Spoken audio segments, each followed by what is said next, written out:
Hello అండి, రోజు వీడియోలో చింత చిగురు పప్పు ఎలా తయారు చేసుకోవాలో చూద్దాం. చాలా ఈజీ ప్రాసెస్, టేస్ట్ కూడా అంతే బాగుంటుంది అనుకోండి.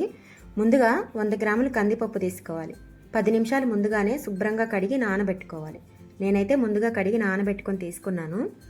పప్పు ముందుగా నానబెట్టుకోవడం వల్ల మెత్తగా ఉడుకుతుందండి, దానివల్ల టేస్ట్ కూడా బాగుంటుంది అనమాట. ఇప్పుడు నానబెట్టుకున్న కందిపప్పు కుక్కర్లో వేసుకున్నాక 1/2 టేబుల్ స్పూన్ పసుపు వేసుకొని మరికొన్ని నీళ్లు పోసుకోవాలి. ఇప్పుడు కుక్కర్ మూత పెట్టుకొని ఒక విజిల్ మాత్రమే వచ్చేంత వరకు ఉడికించుకోవాలండి. ఈ లోపల మనం చింత చిగురు క్లీన్ చేసుకుందాం. మనం 100 గ్రాముల కందిపప్పు తీసుకున్నాం కదండి, సుమారుగా 100 గ్రాముల చింత చిగురు పడుతుంది అనమాట. ముదురు చింత చిగురు అయితే కొద్దిగా పుల్లలు అవన్నీ ఉంటాయి. నీట్గా క్లీన్ చేసుకొని శుభ్రంగా కడిగి తీసుకోవాలి. ఈ విధంగా రెడీ చేసి పెట్టుకోవాలి. ఇప్పుడు ఈ లోపల మనకి కుక్కర్ విజిల్ వచ్చేసిందండి. చూడండి, పప్పు ఒక విజిల్కి కొద్దిగా పలుగ్గా ఉడికింది. తర్వాత 2 విజిల్స్ ఉడికించుకోవాలి. ఇప్పుడు ఇందులోకి ముందుగా కడిగి పెట్టుకున్న చింత చిగురు, 2 పచ్చిమిర్చి ఇవి కూడా వేసుకొని మూత పెట్టి ఇందాక చెప్పాను కదండి, మరొక 2 విజిల్స్ వచ్చేంత వరకు ఉడికించుకోవాలి. ఈ విధంగా ఉడుకుతుంది.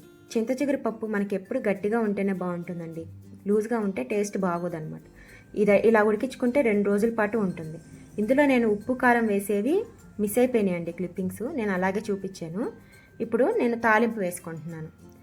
గిన్నె పెట్టుకొని ఆయిల్ వేసుకున్నాను.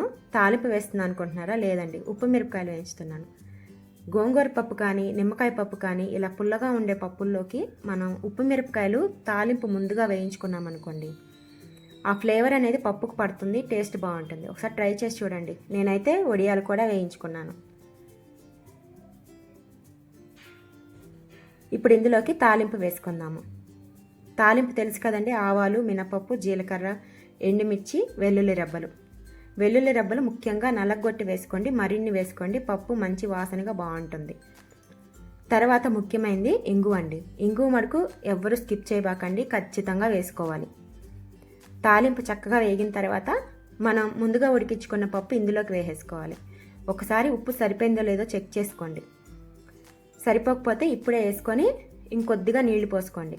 చింత చిగురు పప్పు గట్టిగా ఉంటే బాగుంటుందని చెప్పాను కదండి, మనకి ఎంత కన్సిస్టెన్సీ కావాలో చూసుకొని దాన్ని బట్టి నీళ్లు వేసుకొని మరొక 2 నిమిషాల పాటు ఉడికించుకొని స్టవ్ ఆఫ్ వేసుకుంటే మనకి చింత చిగురు పప్పు అయితే రెడీ అయిపోతుంది. చక్కగా గిన్నెలోకి సర్వ్ చేసుకొని వేడివేడి అన్నంలో ఉప్పు మిరపకాయలతోటి వడియాలతో తింటే చాలా బాగుంటుందండి. మరి వీడియో నచ్చింది అనుకుంటాను. నచ్చితే లైక్ చేయండి, సబ్స్క్రైబ్ చేయండి.